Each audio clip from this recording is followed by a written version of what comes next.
हम लोकतंत्र का संविधान का सम्मान करते हैं। ये लोकतंत्र और संविधान का सम्मान करते हैं क्या? एक दिन हमें बोलने का मौका नहीं दिया जाता है। आप भी तो दिखावा ही कर रहे हैं ना। दिया जा रहा है आपको भी पता है कि समय बाकी है नहीं कि भैया बात यहाँ चर्चा कर नहीं पा रहे हो संभल पे, फोटो आप कराने जा रहे हैं। मैंने तो नहीं कहा है। हम तो कहते हैं कि आप संभल पे चर्चा करवाइए। सोनिया गांधी और राहुल गांधी ये बकायदा आपके पास फोटो मिल जाएगी तो मैं भेज दूंगा। जो आपके फेवर में नहीं हो, आज चुनाव जीते तो ठीक, हार गए तो चुनाव है तो गलत।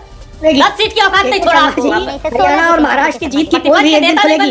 और जावेद अंसारी जी का विदाई देते हुए प्रधानमंत्री जी ने खुद जो मिमिक्री की थी, कृपया उस वीडियो को भी तो दिखाइए। चित्रा जी इनको पता नहीं है क्या हुआ था उनके विदाई समारोह। मैं बता दूंगा आपके पास। दोस्तों, जनता दरबार के एक और शानदार शो में स्वागत है आपका। दोस्तों, आज के डिबेट होने वाले बीजेपी के प्रवक्ता के शर्मा और सपा के प्रवक्ता अनुराग भदौरिया के बीच में। दोस्तों, आज के डिबेट में भाजपा के शर्मा ने अनुराग भदौरिया की अच्छी तरीके से रिलाई किया है, क्योंकि अनुराग भदौरिया का कहना था कि जो भी यूपी में हो रहा है वो बीजेपी के कारण हो रहा है। खैर दोस्तों, डिबेट काफी मजेदार होने वाला है। आपसे अनुरोध है कि वीडियो को अंत तक जरूर देखना। अगर आप चैनल पे पहली बार है या चैनल को अभी तक सब्सक्राइब नहीं किया तो चैनल को सब्सक्राइब और वीडियो को लाइक जरूर से कीजिएगा। चलिए दोस्तों, मिलते हैं कोई और लेटेस्ट मेन वीडियो को स्टार्ट करते हैं। चलिए शुरू करते हैं। अनुराग भदौरिया जी, अब सीधे आपके पास आते हुए, जॉर्ज सोरोस एक गंभीर मुद्दा है या नहीं है? अगर उसको लेकर सत्ता पक्ष के लोग अपने मुद्दे को उठाकर चर्चा करना चाहते हैं तो फिर विरोधी दलों की ओर से हंगामा खड़ा कर दिया जाता है। विपक्ष को अगर अपनी जगह पर बैठ जाने की नसीहत दे दे सभापति तो फिर वो आप लोगों की आंखों में चुभने लगते हैं। अनुराग भदौरिया जी, क्या ये स्थिति बन गई है विपक्षी दलों की? देखो, हमारे में और भारतीय जनता पार्टी में फर्क यह है कि हमारे लिए राष्ट्र प्रथम है, इनके लिए भारतीय जनता पार्टी प्रथम है। फर्क देखिए, हम लोकतंत्र का और संविधान का सम्मान करते हैं। ये लोकतंत्र और संविधान का सम्मान करते हैं क्या? एक दिन में 79 संसदों को निलंबित कर देते हैं, एक सेशन में 140 संसदों को निकाल के बिल पास करते हैं। तो ये सवाल किससे पूछा जाएगा? मैं कहता हूं, अगर जॉर्ज सोरोस राष्ट्र के लिए, हमारे देश के लिए खतरा है तो आप कार्रवाई कीजिए। किसने आपको रोका है? चाइना हमारे देश के लिए खतरा है, चाइना पे कार्रवाई कीजिए। बांग्लादेश में हिंदुओं पे अत्याचार हो रहा है, उस पर कार्रवाई कीजिए। किसने रोका है आपको? किसी ने रोका है क्या? सत्ता में आप हैं, करिए आप। भाई वहां पे अडानी पे वो FIR कर सकते हैं। नहीं, मेरी बात सुनिए, अडानी पे, मेरी बात पे, अडानी पे FIR वहां हो सकती है अमेरिका में, तो हमारे देश में क्यों नहीं हो सकती, जो हमारे देश के लिए खतरा बना हुआ है? सवाल यह है कि पार्लियामेंट चलाने की जिम्मेदारी सरकार की होती है, सरकार अपनी जिम्मेदारी से नहीं भाग सकती। विपक्ष से हर बात विपक्ष पे डाल के बोला। मैंने कहा अमेरिका अगर वहां FIR कर सकती है अडानी जी के ऊपर में, मेरी बात है, मैंने ये नहीं बोला, शब्द हो सकता है गलत निकल गया हो। मैंने कहा अडानी जी के ऊपर में अमेरिका में FIR हो सकती है, माने उनके ऊपर जो केस का, जो उनके ऊपर आरोप लग सकते हैं, FIR या केस के आरोप लग सकते हैं। तो क्या हमारे देश में जॉर्ज सोरोस अगर मेरे देश के लिए खतरा है तो उस पर आरोप नहीं लग सकता, उस पर कार्रवाई नहीं हो सकती? मैं ये कहना चाह रहा हूं। मैं अडानी का नहीं बोलूंगा अडानी वहां खतरा है, मैंने कहा अडानी जी के ऊपर में वहां पे कार्रवाई की मांग हो सकती है, कार्रवाई की बात हो सकती है अमेरिका में, अगर उनको लगता है। तो हमें नहीं लगता कि अगर यहाँ पे जॉर्ज सोरोस हमारे देश के लिए खतरा है तो उस पर कार्रवाई होनी चाहिए। किसने आपको रोका है? सरकार की जिम्मेदारी बनती ना, एक बात। दूसरी बात, भारतीय जनता पार्टी के साथ नहीं, भारतीय जनता पार्टी के साथ दिक्कत है कि कहते हैं ना कि झूठों ने झूठों से कहा है झूठ बोलो, अंदर झूठ की मंडी सजी है, बाहर लिखा है झूठ बोलो। चारों तरफ झूठ के वादे करो, झूठ के पुलंदे लाओ, झूठ की धुंध चारों तरफ छाई हुई है। उसमें से हम विपक्ष उसमें सच्चाई खोज रहे हैं, कहीं तो कोई सच्चाई की, सच की किरण दिखाई दे, कोई तो किरण सच की दिखाई दे। झूठ पे झूठ, झूठी वादे, झूठी किताबों में लिखे हुए झूठे वादे, चारों तरफ झूठ। अरे भाई, कभी सच बोलोगे कि नहीं बोलोगे? नहीं। सभापति को लेकर जो अविश्वास आप लोग जता रहे हैं उस पर बात कर लेते हैं ना। अभी जो अविश्वास आप लोग प्रकट कर रहे हैं जगदीप धनखड़ जी को लेकर, उस पर थोड़ी सी चर्चा हो जाए अनुराग भदौरिया जी, फिर बाकी जगह होकर आ जाएंगे। बिल्कुल चर्चा हो जाए। मैं तो ये कहना चाहता हूं कि पार्लियामेंट में सदन जो स्पीकर होते हैं, कोई भी स्पीकर हो, चाहे लोकसभा स्पीकर हो या उपसभापति हमारे राज्यसभा के हो, तो उनको पार्लियामेंट में या सदन को ऑर्डर में रखने की जिम्मेदारी तो उन्हीं की है। अगर उनके ऊपर में पक्षपात का आरोप लगेगा, विपक्ष अगर ये आरोप लगा रहा है, वहां के सांसद अगर पार्लियामेंट की ये कह रहे हैं कि हमें बोलने का मौका नहीं दिया जाता है, तो दिखावा ही कर रहे हैं ना। मौका दिया जा रहा है, तो पता है कि समय बाकी है नहीं, 20 तारीख के बाद कुछ हो नहीं सकता है। आप लोगों ने भी तो सिर्फ दिखावे के लिए ही किया ना आपके पास आंकड़ा है न राज्यसभा में न लोकसभा में, लेकिन दिखावे के लिए इंडिया गठबंधन कितना मजबूत है ये सभापति के मुद्दे पर ही दिखाना है, और इसी वजह से अविश्वास प्रस्ताव का ये नोटिस लेकर आ गया है ना अनुराग भदौरिया जी? तो आप इस बात को तो आप मानते हैं ना। चलिए, अच्छा, बधाई आपको, आपने माना कि इंडिया गठबंधन मजबूत है। कुछ लोग तो कह रहे हैं इंडिया गठबंधन में दरार हो गई, इंडिया गठबंधन टूट गया, ये हो गया, वो हो गया। 4-5 दिन से तो मैं यही देख रहा हूं, बीजेपी यही हल्ला मचा रही है, उसको इंडिया गठबंधन की चिंता है। ठीक। राम गोपाल यादव किस ढंग से कांग्रेस को सबक सिखा रहे थे, यहाँ भदौरिया नहीं बोल पाएंगे, क्योंकि उनको बेचारे वो न इधर के न उधर के हैं।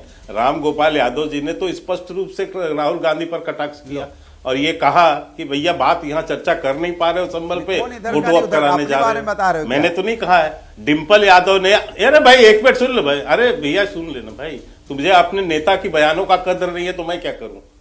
डिम्पल यादव ने आज बयान दिया है कि हमें कोई मतलब नहीं है अडानी से, हमें संसद से मतलब है। अब उस पे तो बोल नहीं पा रहे हो, बोलती बंद है। अभी सुन लो भैया, सुन लो, प्रवक्ता हो आप उनके, आप अपने नेता की इज्जत नहीं करते। अरे बिल्कुल, संसद से मतलब है, नहीं करना चाहिए आपको इज्जत, आपके यहाँ संस्कार नहीं है। सुन लीजिए, अब अरे मैं कहता हूँ कि पार्लियामेंट चलनी चाहिए, लेकिन पार्लियामेंट चलाने की जिम्मेदारी तो सरकार की नहीं है। प्रभु आप कहाँ भूल रहे हो, आप चलवाइए ना।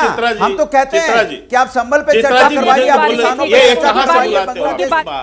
स्वयं इनकी नेता ने कहा, अब उसकी बात कितनी सही है गलत मुझे नहीं पता, वे अपने नेता की नहीं मानते नहीं मानते। डिम्पल यादव ने स्वयं ये बात को कहा है, राम गोपाल यादव कह चुके हैं सारी चीजों को, वो सहमत नहीं। तो कितना गठबंधन मजबूत है ये तो स्पष्ट है, इसमें हमें कुछ नहीं कर। ममता बनर्जी कह रही है मुझे नेता बनाओ, स्वयं कल्याण बनर्जी बयान दे चुके हैं कि राहुल गांधी फेल हो गए, अब हमको बनाना चाहिए, ममता जी को बनाना चाहिए, सारे बयान आ चुके हैं, इसमें तो कोई दो मत नहीं है। तो ये निर्णय वो करें। लेकिन आज जो मुद्दा है प्रमुख रूप से चित्रा जी, कि जब उपराष्ट्रपति का इशू जो लाया गया, आपने स्वयं बताया, कहीं इनके पास संख्या बल नहीं है, कोई मुद्दे में तथ्य नहीं है, कहीं कोई विषय नहीं है, कोई इनके पास तथ्यात्मक चीजें नहीं है, केवल खुद मंच पे चढ़ना, खुद जो है माइक तोड़ना, खुद हो हल्ला मचाना, खुद ही इनके नेता बेल में आके खड़े होते हैं। और आश्चर्य है कि सोनिया गांधी और राहुल गांधी, ये बकायदा आपके पास फोटो मिल जाएगी तो मैं भेज दूंगा, वो इशारा करते हैं कि जाओ हल्ला करो। ये नेता है, ठीक है। राहुल गांधी इशारा करते हैं कि जाओ आगे बढ़ो, लेकर आती हूं। संजय को हटाना एक विषय नहीं है, वो स्पीकर नहीं है लोकसभा के कि सदन के लोग प्रस्ताव पारित कर देंगे और स्पीकर हट जाएंगे। वो उपराष्ट्रपति हैं, उनको संख्या बल से आप राज्यसभा में भी नहीं हटा पाएंगे। और उसके बाद उसकी जो और प्रक्रिया है, उनको चुनने में लोकसभा के सांसदों का भी बहुमत चाहिए, चुना जाता है, उनसे भी बिल्कुल सही है, लेकिन सभापति के ऊपर इस तरह के आरोप लग जाना और 72 साल में नौटंकी ऐसी परिस्थिति बन जाना भी तो ठीक नहीं है ना। सुनिए आरोप, नैतिकता की भी तो के शर्मा की राजनीति में जो लोग बड़े पदों पर बैठे रहते हैं, उनसे नैतिकता की भी तो उसी तरह की उम्मीद की जाती है। के शर्मा जी, मैं बता रहा हूं ना, क्या वेंकैया नायडू जी थे तब इन लोगों ने कितने आरोप लगाए। विपक्ष 2014 से जब से हारा है, हारने के बाद इनको लगता है कि हमारी जागीर है सत्ता, और नहीं तो हम किसी को नहीं छोड़ेंगे, चुनाव आयोग को एजेंट बता देंगे, हम सुप्रीम कोर्ट के जजों को अपमानित कर देंगे, हम देश के जो सेना के जनरल को गाली बक सकते हैं, ये अधिकार है इनको। आप किसी को भी गाली बक देंगे, किसी को भी अपमानित करेंगे, जो आपके फेवर में नहीं हो। आप चुनाव जीते तो ठीक, हार गए तो चुनाव है तो गलत। ये एक जो है प्रवृत्ति अब की चर्चा कर रहे थे, कौन जयचंद से मीर जाफर है, कौन विदेश जाकर भारत के विरुद्ध बोलता है, कौन षड्यंत्रकारी लोगों से मिलता है, फोटोग्राफी कराता है, ये सबको देश को पता है। वो इन्हीं का शाहजादा है, उसको मीर जयचंद से मीर जाफर तक की सारी विशेषण उसी के पास है। लेकिन मैं पूछना चाहता हूं कि आप जो है सदन के अंदर जिस ढंग से व्यवहार कर रहे हैं, आप देश की सारी संस्था हारने के बाद आपको यह हो गया कि हमारी जागीर है, ठीक है, और यदि और कोई आएगा तो हम उसको गाली बकेंगे, हम जो आएगा उसको वो बताना चाह रहे हैं कि दरअसल ये हार की बौखलाहट है। अनुराग जी, रोहित जी के पास पहले जाऊंगी, लेकिन पंकज जी से 2 लाइन में जवाब ले लेती हूँ। ये हार की बौखलाहट ज्यादा है क्या? राज्य में जिस तरह से पटखनी मिल रही है कांग्रेस पार्टी को, वो आरोप लगा रहे हैं। किसकी हार किसकी जीत? अगर भारतीय जनता पार्टी महाराष्ट्र में जीती होती सही तरीकों से तो सड़कों पर जश्न मन रहा होता। कहीं महाराष्ट्र में आपने जश्न देखा? लोगों के चेहरों पर खुशियां देखी? हरियाणा में कहीं जश्न देखा? अरे ये जीत कैसे हुई है? 10 सीट की औकात नहीं रही वहां पर, 10 सीट की औकात नहीं रही, चुनाव जीत रहे हो, एक दिन खुलेगी। 10 सीट की औकात नहीं छोड़ा आपको। हरियाणा और महाराष्ट्र की जीत की पोल भी एक दिन खुलेगी।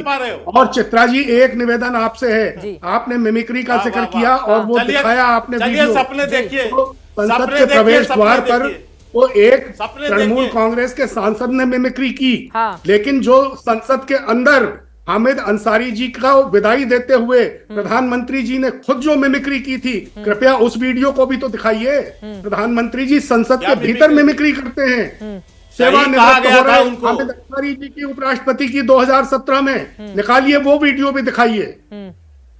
के शर्मा जी, इस पर आप जवाब दे दीजिए। रोहित जी, मैं फौरन आ रही हूं उसके बाद आपके पास। दिखाइए चित्रा जी। नहीं, ये ऐसी कोई विषय है तो बता दें। मैंने जगदीप धनखड़ जी का वीडियो निकाल लिया था। बिल्कुल अवश्य कहा गया कि मैं कोशिश करती हूँ कि इसी बुलेटिन में निकल जाए, लेकिन जल्दी से एक लाइन में टिप्पणी। वो कह रहे हैं आप लोगों की नहीं, ये झूठ है सरासर, कोई मिमिक्री नहीं। के शर्मा इनको पता नहीं। चित्रा जी इनको पता नहीं है, इनको पता नहीं है क्या हुआ था उनके विदाई समारोह। मैं बता देता हूँ इनके संज्ञान के लिए। इनको ज्ञान नहीं है, इनको ज्ञान भी नहीं है, मैं बता देता हूँ। अंत तक देखने के लिए धन्यवाद। आज के डिबेट वीडियो आप लोगों को कैसा लगा, आप लोग कमेंट सेक्शन में अपनी राय जरूर दे सकते हैं। अगर आप चैनल पे पहली बार आए हैं या चैनल को अभी तक सब्सक्राइब नहीं किया तो चैनल को सब्सक्राइब और वीडियो को लाइक जरूर से कीजिएगा। चलिए अब मिलते हैं कोई और लेटेस्ट वीडियो में। तब तक के लिए जय हिंद, जय भारत, वंदे मातरम।